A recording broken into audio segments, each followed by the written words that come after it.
Bir odam kunduzida nima dedi? Ben bugun bir kechasi tahajjud o'qiyman dedi. Alloh taolo farishtalarga maqtanar ekan. O baldanmi qaranglar.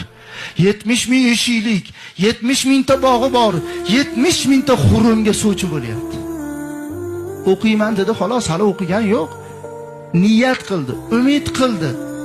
O'qiyman dedi, xolosda. Kechqurun o'qisa-chi desa, Alloh taolo farishtalarga buyurar ekan, 70 ming eshikli, 70 mingta bog'i bor, 70 mingta xur shuniki bo'ldi, muhrlab qo'yinglar. Hech kim ocholmadi.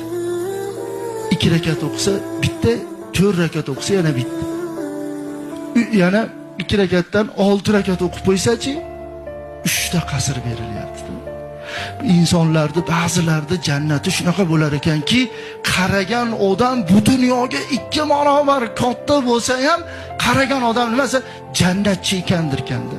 İçida bog'lari, qasrlari, daryolarni ham 4 ta daryo chiqib o'tgan. Asal daryosi, sharob daryosi, muzaffo suv, shunaqa 4 ta daryo o'tib, daryoning labida-chi desa, so'rilari bo'lib, so'rilarning ustida-chi desa, 70 qavat to'shaklari bo'lar ekanda, yillab o'tirsa beli og'rimaydigan. So'rida yonboshlab yotib, olma yegisi kelib qoldi deydi. Olma. Olma o'zi sekin shoxi bilan egilib kelar ekan. Qo'lini uzatish ham mashaqqat ekan. Shunday og'ziga kelsa, ovolar ekanda. Ey Robbim, biz dunyo hayotida olma yeymiz desak, yo shoxiga chiqardik, yo cho'pay bilan, yo bir nima bilan mashaqqat bilan nima qilardik.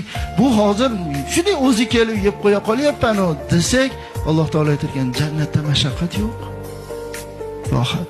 Uchib ketyapti bir qush. Qarang, uchib ketyapti. Shuni siz go'shini yegiz kelib qoldi deng.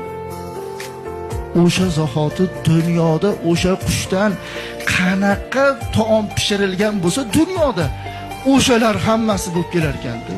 1000-2000 xil taomda, tabakisi bormi, grili bormi, shashligi bormi, paloni bormi, pistoni bormi, tandirda nima qilgani bormi, dimlangani bormi, manqaligim